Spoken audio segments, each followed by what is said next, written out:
Happy Halloween, blessed Samhain, and a generally joyous, spooky season to all. I wanted to give you guys something sort of special for Samhain this year, so I wrote a little spooky story for you guys. Writing is genuinely what I really love to do, so I'm really excited to be able to share it here with my friends because you guys are my friends now. I'd also really like to branch out into other types of content here on YouTube. I'll probably still go back to horror movies quite often because they do inspire me, and I probably will still keep a generally spooky or gothic tone to the channel. It's just that there are so many other things that I'm interested in, you know? Like, I'd really love to talk about some real unsolved mysteries and maybe some true crime. And I'd like to do more videos like this, but that'll probably just be like a when inspiration strikes sort of thing. I'd also sort of like to get back to the whole horror heroes idea that I was doing for a little bit there, where I was talking about the biography of horror icons. But I'd also like to branch out into other types of quirky artists, like, you know, directors and writers and people like that. Anyway, let me know if any of that sounds interesting to you guys. But for now, let's just get right into the story. Fall of the Kingdom of Flame and Fungus by Selene. October 31st, 2021. It was the humble dirt that first noticed the fairy child's arrival in the woods. Though utterly blind, the dirt could feel the child, their weight light but inconsistent. Sometimes the child would race through the woods, feet pounding the earth into submission, too wild to be controlled, so that it was inevitable that they would tangle up in one another and send the child careening through the air, weightless, until they slammed into the solid earth face first. Then the child would lie and weep, their tears pooling and softening the dirt's gooey heart into mud. "Oh, sweet child, weep no more. Though I appear hard and unyielding, I assure you that my core is warm. So I must ask, what ails thee?" the dirt lamented. The fairy child gave no response. They merely gathered up their weight and trudged on, dragging their scarred feet beneath them. The ancient trees, towering as skyscrapers, were second to notice the fairy child's arrival. Accustomed as they were with their whispers, every sound the child made was amplified to their ears. Any man may describe the child as silent, but the trees were sensitive to the rapid pace of their heart, beating like hummingbird wings. The trees would listen to the cacophony of snapped twigs and rustling foliage, leaning in close to their neighbor to ask where the child could be headed so deep in the woods, to receive only a hiss of hush from the other trees. Yet the trees would fall still every night when the fairy child's mournful sobs haunted the woods. "Oh, sweet child, weep no more. Though I have borne witness to countless decades, watching son succeed father time and time again, never before have I trembled so until I heard your soft moan. So I must ask, what ails thee?" The fairy child gave no response. They merely took to humming an old folk tune as they traveled, desperate to ignore the whisperings of the trees. The witch Dorothea was last to notice the fairy child's arrival. This struck the spirits of the wood as odd, for this was her domain, and there were no happenings in the wood that were not known to her. And yet it was only by listening to the secrets passed between the branches that she heard tell of the slight thing, no bigger than a toddler. This news deeply troubled her, carving a harsh frown in her face that remained for hours. She paced throughout her cabin, restless and thoughtful, before she at last set out to track down the fairy child. The woods were quick to reveal the stranger to their guardian Dorothea, as they were just as eager as her for answers. It was the trees that spoke the loudest, having been driven to near hysterics by the child's deep sorrow. But the dirt formed an unmistakable path directly to the spot where the child lay. When Dorothea found them, this delicate creature was naked and huddled in on themselves, shivering, emaciated, a crooked mess of fragile bones wrapped in bluish-white skin. Dorothea didn't care. "Get up!" Dorothea barked, and the child jerked their emerald eyes upward with a soft gasp. "Follow me." The fairy child obeyed the witch without a word, walking along behind her with their head bowed. Dorothea spared only the occasional glance back at them, but she was sickened by the tears that still rolled silently down the child's cheeks. What a wretched, pathetic weed to have sprouted in her garden! The woods were home to wild, unbridled spirit, But this trouble and woe seemed strong enough to break that. Dorothea didn't want to kill the fairy child, but if she needed to, she would. The witch's cabin closed around them like the jaws of some massive beast. Dorothea set straight to light in the dozens of candles that littered nearly every surface, while the child drank in the sight of the horrors around them. Through the incense-thick air, they spotted jars suspended from the overhead beams on frayed rope, filled with such rare treasures as human teeth and fingernails, severed rat tails, and beetle wings. Dorothea kept a close eye on the child, expecting their weak heart to send them fleeing from the cabin, or perhaps swooning on the spot. Instead, they raised a grave expression to the witch, and uttered their first full sentence since arriving in the woods. "There's great power here." Dorothea arched a brow, impressed that the fairy could recognize that. And yes, it was only a fairy, for Dorothea could see under the light of the candles that though their stature was small, their face was that of a young adult, just barely out of their teens. "Sit," Dorothea commanded, gesturing towards an unfinished oak table nearby. The fairy, again, obeyed without question. "This is how it is," Dorothea continued then, coming to loom tall over the fairy in their chair. "You are going to tell me why you have shown up here, in my woods. Spare me no detail. If I like the story that you give me, whether it be true or not, I will let you go on your way and build your own life here in the woods, among the sprites, devils, and beasts. If your story displeases me, I will have no other choice than to chop you up. I can use your still-beating heart to heat up spells of passion, so please, Fae, displease me." The fairy nodded, considering Dorothea's ultimatum carefully. There was something legitimately unnerving about the fairy's sober wisdom, which Dorothea recognized as being of an age before her own. For the very first time, the witch found herself wondering if she was in any position to be issuing threats. "I'll tell you my truth as well as I can. I have no reason to lie, but I must admit that I do not fully understand it myself," the fairy prefaced their tale, before diving right in. "My life began underground, surrounded by the muck and shadows. The sun rose and set out of sight. I knew not even of its existence. So each day and night stretched into one, until I forgot how it all began. I forgot who bore me, if there ever was such a being. Really, I knew only two things, each of them found on opposite ends of the massive basement. The light and the rot. On the one end, there was a shaft of golden light, let in through a trapdoor overhead, accessible only by climbing a ladder of iron rungs. Although this light granted me dim sight, it terrified me in all its harsh brilliance. So I fled from it, and towards my only friend in that terrarium, the rot. She would sing to me when my fear became too much, when all I could do was turn to her soft bed of black mold, and sigh in her perfume of decay. I'm here, dear child, I'm yours. You have no reason to fret so long as that is true, she would promise. Concern yourself not with the light, but with the gentleness of my touch. There is nothing up there you need. I would not be able to tell you how many years I spent like that, curled up inside the rot, with only her spores for playthings. I can only tell you that I loved her. I still love her. In fact, I think I always will. She took me in when I needed shelter, kept me fed, warm, and safe. Those are not gifts that I receive lightly, but neither are they gifts that satisfy the heart. Oh, the body may benefit, sure, but the heart. Day by day, the more that I continued to exist in that space without incident, the more my heart began to wonder what the source of that light could be.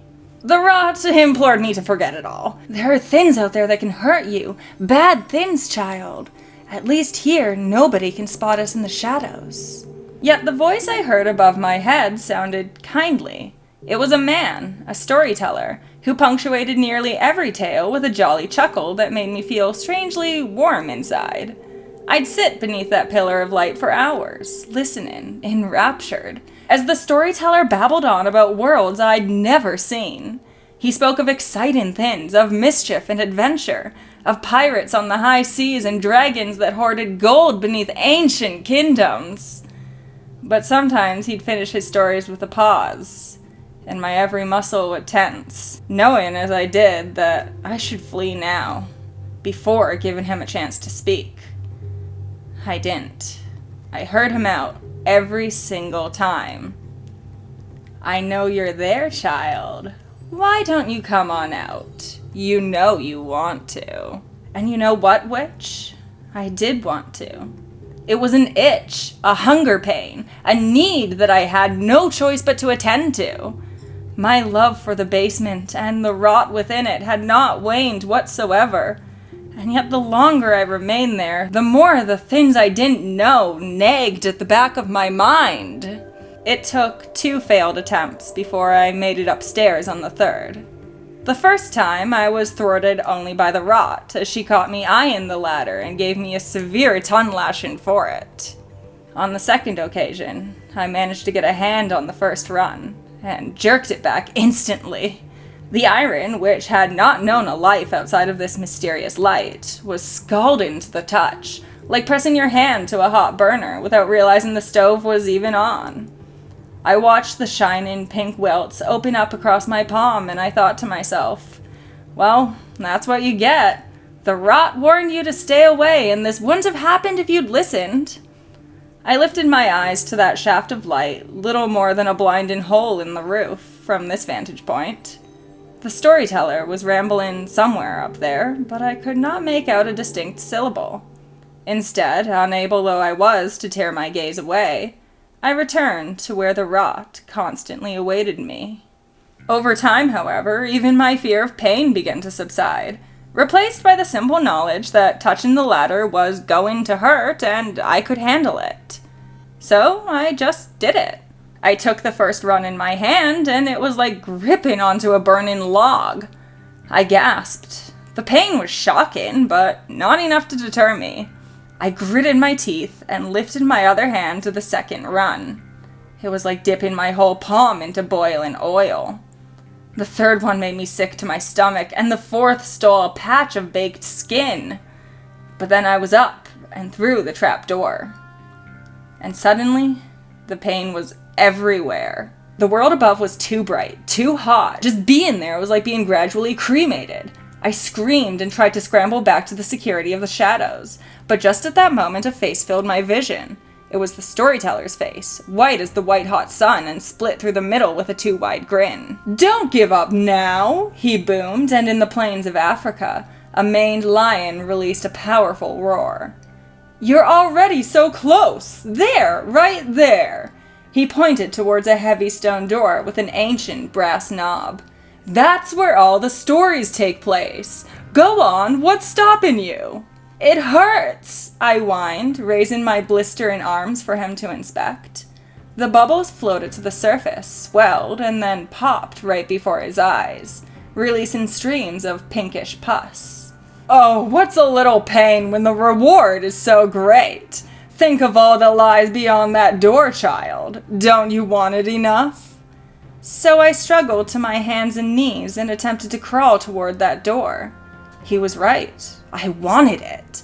But I could barely see for the tears that streamed from my eyes, and the black spots that danced across my vision were growing ever larger. The next thing I knew, I was waking up in the basement again, wrapped up tight in the rot's healing embrace. "Oh, my dear child," she crooned.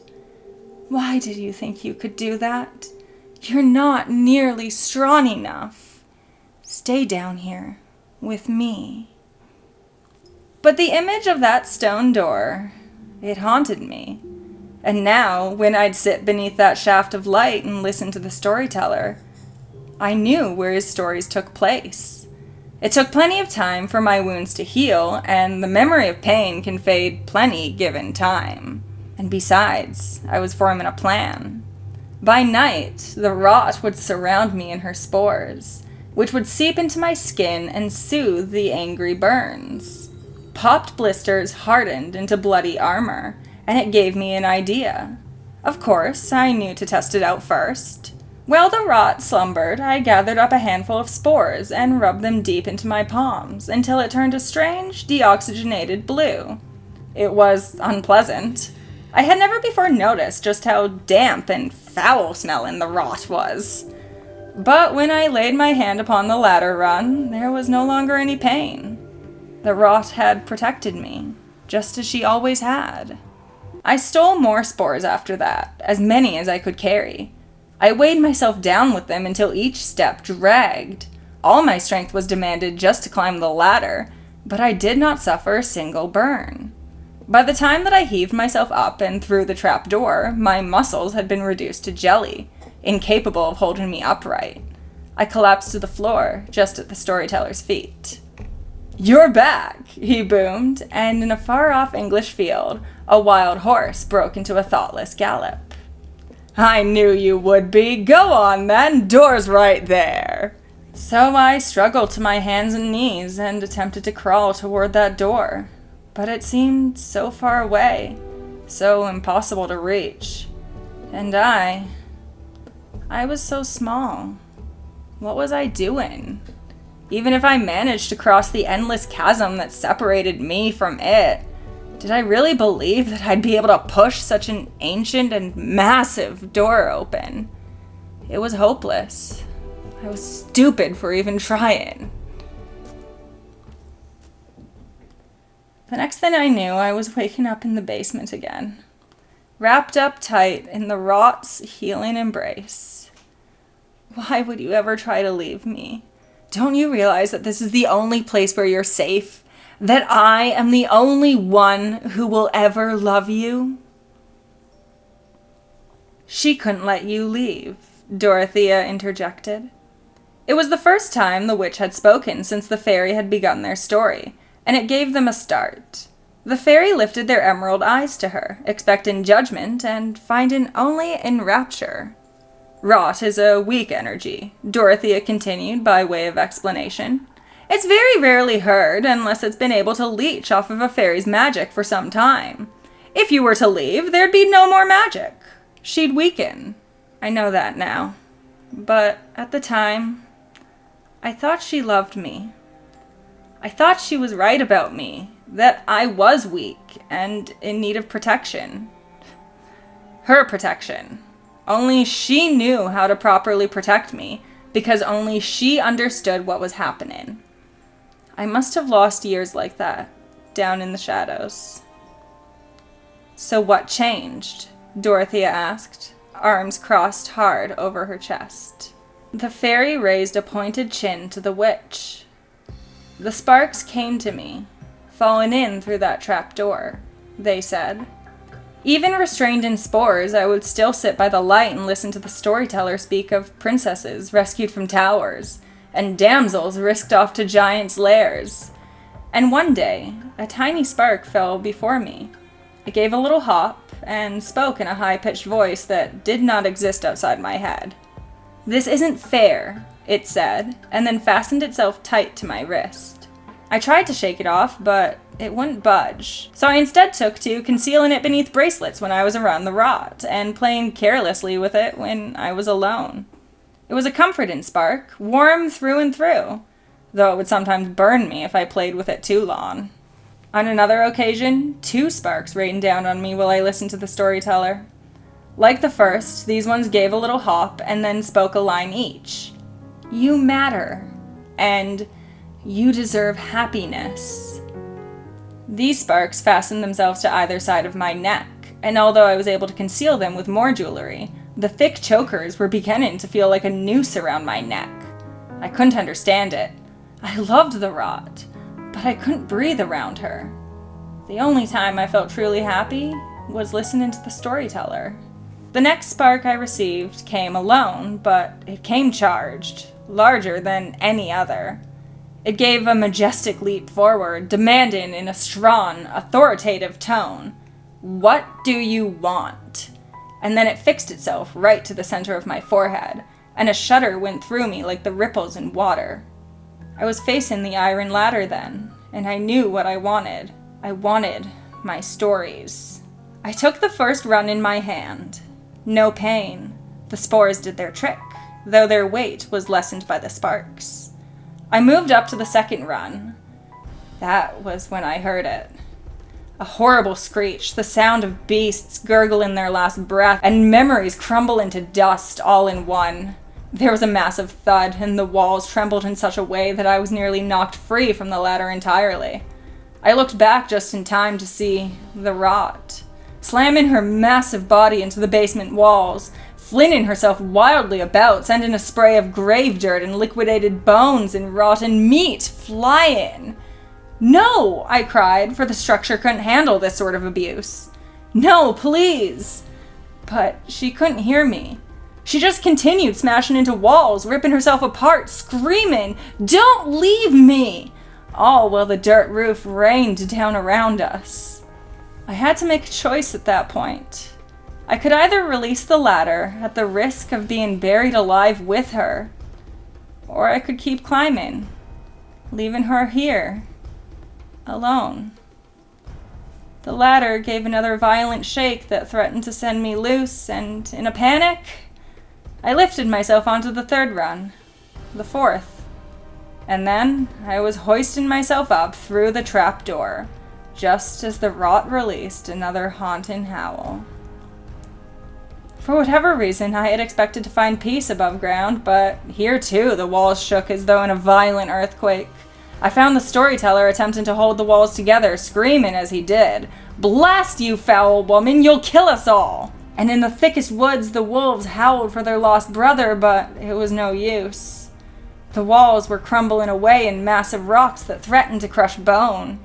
I tried to call out to the storyteller, "Yes, we'll die if we don't get out of here." But my efforts were as fruitless as his.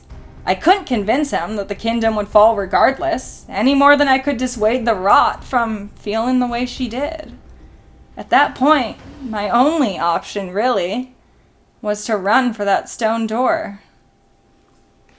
By the time I turned around, there was nothing left of the place I had always called home. Just a handful of sparks and spores dancing among the rubble. So I turned to what I had found on the other side of the door instead, and I've been lost ever since. Dorothea allowed the fairy's tale to fade into silence. She sucked in her teeth, considering the fairy sitting low in the chair before her. They were so fragile looking, so unassuming. Who could have guessed that the filth on their hands was from an entire kingdom? With a proud grin, the witch offered the fairy her hand to shake. "Welcome to the woods," she said. Thank you so much for watching, and I will see you next time. If you were to go down to the description box, you would find the Amazon link to my book, Poor Pretty Creature, available wherever you can find ebooks. And while I'm still here, although it is completely unnecessary to donate, I do understand that a lot of people are struggling financially right now. I did just want to mention that I have a Patreon, which will be linked below, as well as give thanks to the people who already support me there. Andre K, Scott Falks, Thrill House, and Wilson L. Ricks III. Donations can be as little as $1 a month, but as I said, absolutely no pressure whatsoever. Your support means the world to me, but so does the support of every single person who gives a like or a comment or even just a view. I can't wait to see you all next time.